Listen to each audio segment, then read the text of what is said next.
Thiruvananthapuram medical കോളേജിലെ PG ഡോക്ടർമാരുടെ 4 മാസത്തെ സ്റ്റൈപ്പൻഡ് വിതരണം മുടങ്ങിയിട്ടുണ്ട്. പരാതിയുമായി മെഡിക്കൽ കോളേജിലെ PG ഡോക്ടർമാരുടെ സംഘടന രംഗത്ത് വന്നു. ഇന്ന് മെഡിക്കൽ കോളേജിൽ സൂചനാ സമരം സംഘടിപ്പിക്കാനാണ് സംഘടനയുടെ തീരുമാനം. വിവരങ്ങളുമായി MS വീണ ചേരുന്നു. വീണ ചേരുന്നതിന് മുൻപ് എന്തായാലും അത് വല്ലാത്തൊരു അവസ്ഥ തന്നെയാണല്ലേ. അല്ലെങ്കിൽ ഈ 4 മാസമായിട്ട് സ്റ്റൈപ്പൻഡ് ഇല്ല എന്ന് പറയുമ്പോൾ അത് നമുക്കറിയാം വലിയ ചിലവ് വരുന്ന ഒരു പഠന കാലയളവാണ്. ആ സമയത്ത് സ്റ്റൈപ്പൻഡ് എന്ന് പറയുന്നത് അവരെ സംബന്ധിച്ചിടത്തോളം വലിയ ആശ്വാസകരമാണ്. പക്ഷെ അത് 4 മാസമായി 1ഉം 2ഉമാണ് എങ്കിൽ വീണ്ടും അവർ ക്ഷമിക്കും. അതായത് ഈ 3 മാസത്തോളം ക്ഷമിച്ച് നിൽക്കുകയായിരുന്നു. ഈ 4 മാസം ആയപ്പോഴാണ് ചോദിക്കാൻ മന്ത്രിയില്ല, മന്ത്രിയെല്ലാം പോയി. വീണ ജോർജ് ഒക്കെ സ്ഥലം കാലിയാക്കി പോയി. ഇനി ആരോട് ചോദിക്കുമെന്നുള്ളതാണ്. പുതിയ മന്ത്രി വന്നില്ല, മന്ത്രി പോലും വന്നിട്ടില്ല. അപ്പോൾ PG ഡോക്ടർമാർ സമരത്തിലേക്ക് നീങ്ങുമെന്ന് പറയുന്നു. ഏത് രീതിയിലായിരിക്കും സമരം വീണ?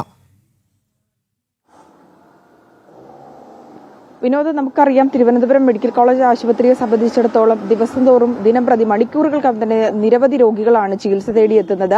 അത്യാഹിത വിഭാഗത്തിലടക്കം PG ഡോക്ടർമാരുടെ സേവനം ഉറപ്പാക്കിക്കൊണ്ടാണ് ഏറെക്കാലമായി തിരുവനന്തപുരം മെഡിക്കൽ കോളേജിലെ കേരളത്തിലെ മിക്ക മെഡിക്കൽ കോളേജുകളിലെയും പ്രവർത്തനം അങ്ങനെയാണ് നടക്കുന്നത്. നമുക്കറിയാം ഡിപ്പാർട്ട്മെന്റ് HODകളും ഒപ്പം തന്നെ സീനിയർ ഡോക്ടർമാരുടെയും അഭാവം വലിയ തരത്തിൽ പ്രതിസന്ധി സൃഷ്ടിക്കുന്നുണ്ടത്. ഈ സർക്കാർ ഡോക്ടർമാർ തന്നെ KGMO തന്നെ പലതവണ പ്രതിഷേധവുമായി രംഗത്തെത്തിയ ഒരു സാഹചര്യമുണ്ട്.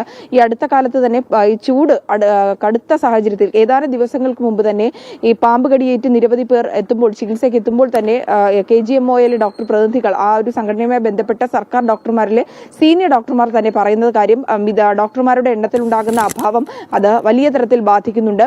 അടിയന്തര ചികിത്സ കിട്ടുന്ന രോഗികൾക്ക് പോലും ചികിത്സ നൽകാൻ കഴിയാത്തൊരു സാഹചര്യമാണ്. അപ്പോഴൊക്കെ PG ഡോക്ടർമാരുടെ സേവനങ്ങൾ അത് മണിക്കൂറുകളോളം നീണ്ടുപോകുന്ന സാഹചര്യമുണ്ട്. അവരുടെ സേവനം ലഭ്യമാക്കിക്കൊണ്ടാണ് അത്തരത്തിലുള്ള പ്രശ്നങ്ങൾ പരിഹരിച്ചു വെക്കൊണ്ടിരുന്നത്. പക്ഷെ കഴിഞ്ഞ 4 മാസമായി സ്റ്റൈഫൻഡ് മുടങ്ങിയിരിക്കുന്ന ഒരു സാഹചര്യമാണുള്ളത്.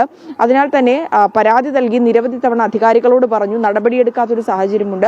പലരും ഹോസ്റ്റലിലൊക്കെയാണ് നിൽക്കുന്നത്, വീടുകളിലൊക്കെ പോയി വരുന്നത് വളരെ വിരളമായിട്ടാണെന്ന് PG ഡോക്ടർമാർ തന്നെ പറയുന്നുണ്ട്. അതിനാൽ തന്നെ സ്റ്റൈഫൻഡ് മുടങ്ങിയ സാഹചര്യത്തിൽ ഇതുമായി ബന്ധപ്പെട്ട് സേവനവുമായി മുന്നോട്ട് പോകാൻ കഴിയില്ല, ഡ്യൂട്ടിക്ക് കയറാൻ കഴിയില്ല എന്നുള്ളൊരു വലിയ തരത്തിലുള്ള പ്രതിസന്ധിയാണ് നിൽക്കുന്നത്. പരാതി പറഞ്ഞ് മടുത്തതിനാൽ തന്നെയാണ് പരസ്യ പ്രതിഷേധവുമായി PG ഡോക്ടർമാർ രംഗത്തെത്തുമെന്ന് കൂടി അറിയിച്ചിരിക്കുന്നത്. അതല്ലാതെ ഒരു പോംവഴിയില്ല എന്നുള്ള കാര്യമാണ്. 10 മണിക്ക് തിരുവനന്തപുരം മെഡിക്കൽ കോളേജിന്റെ മുന്നിൽ തന്നെ ഡോക്ടർമാരുടെ പ്രതിഷേധം ഉണ്ടാകുമെന്നാണ് PG ഡോക്ടർമാരുടെ സംഘടനകൾ അറിയിച്ചിരിക്കുന്നത്. വിനോദ്, എന്തായാലും വീണ സൂചിപ്പിച്ചതുപോലെ ഈ ഡോക്ടർമാരുടെ വലിയ രീതിയിലുള്ള ഒരു അഭാവം ഫേസ് ചെയ്യുന്നുണ്ട് നമ്മുടെ ആരോഗ്യ മേഖല.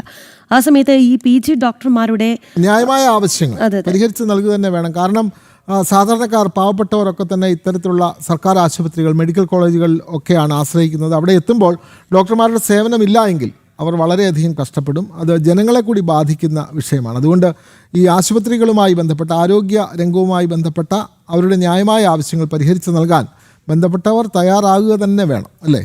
നേരത്തെ വിനോദ് സൂചിപ്പിച്ചതുപോലെ, അതായത് ഈ ബന്ധപ്പെട്ടവർ കേൾക്കണമെന്ന് പറയുമ്പോൾ ആരോഗ്യമന്ത്രിയൊന്നും ഇല്ല.